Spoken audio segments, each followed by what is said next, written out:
Recording share कर देंगे, so they can see this recording, ठीक है। अच्छा, last time we had this discussion ना कि हम कुछ नई चीजें देखना चाहते हैं और कुछ नई चीजों की तरफ जाना चाहते हैं। ऑफ कोर्स हमारी जो न्यू स्ट्रेटजीज है वो मैंने इस लेक्चर में आपको पढ़ानी है, ठीक है। कुछ नई तरह की वैक्सीन्स हैं, जो टाइप्स ऑफ वैक्सीन्स हैं, तो वो हम डिस्कस करेंगे आज के लेक्चर में। अच्छा, हमें ये पता है कि जब भी हम बैक्टीरियल इंजीनियरिंग की बातें करते हैं, ठीक है, तो बैक्टीरियल इंजीनियरिंग की बात करते ही सबसे पहली चीज जो हमारे माइंड में आती है दैट इज इकोलाई। क्यों इकोलाई आता है? इकोलाई बहुत सिंपल होता है, इकोलाई को चेंज करना बहुत आसान है।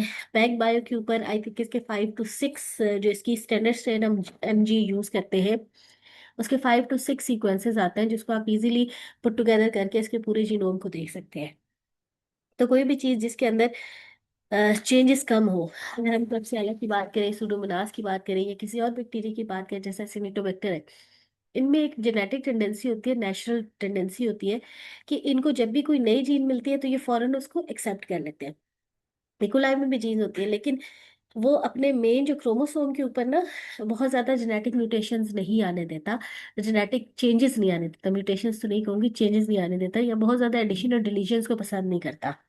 ऑन द अदर हैंड जो आपके पास ये क्लबसिella है, सुडोमोनास है, एसिनिटोबैक्टर है, इनको हम कहते हैं कि ये ऐसी मशीनरी है इनके पास कि ये किसी भी जीन को एक्सेप्ट कर लेते हैं, ठीक है, अपने जीनोम का हिस्सा बना लेते हैं और फिर उसको प्रोपिगेट करते रहते हैं, रेप्लिकेट करते रहते हैं अपनी जनरेशन्स के साथ।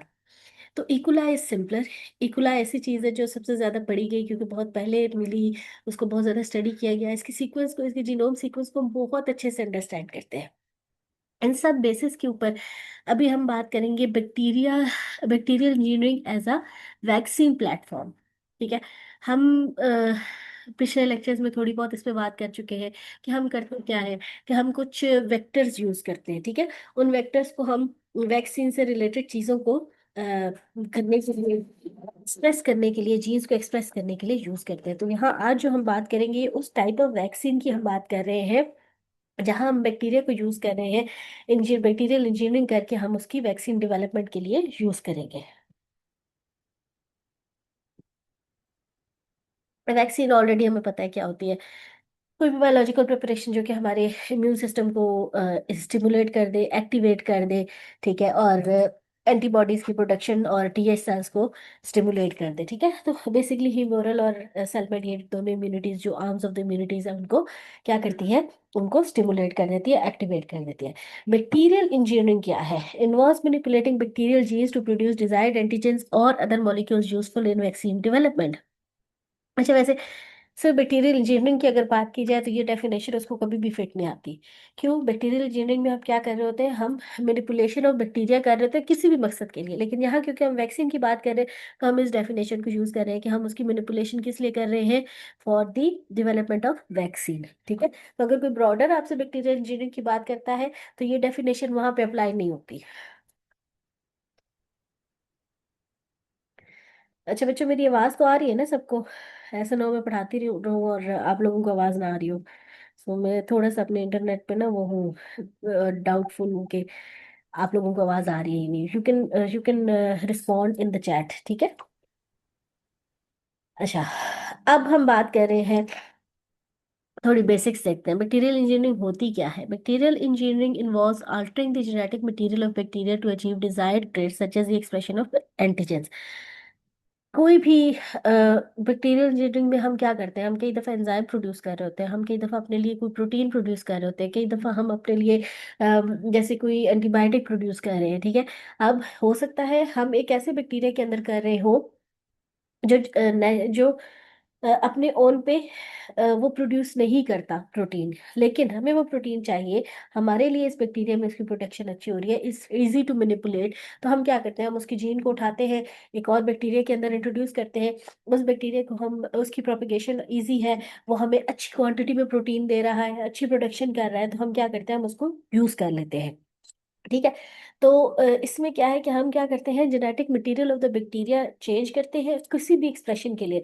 अगर हम एंटीजन की बात करें, अगर हम एक एंटीजन है जो कि एक सरफेस प्रोटीन है, उसको उठा के, उसकी जीन को उठा के अगर हम एक बैक्टीरिया के अंदर इंट्रोड्यूस करा देते हैं तो क्या होगा, उस बैक्टीरिया की सरफेस के ऊपर वो सरफेस प्रोटीन एक्सप्रेस होना शुरू हो जाएगी।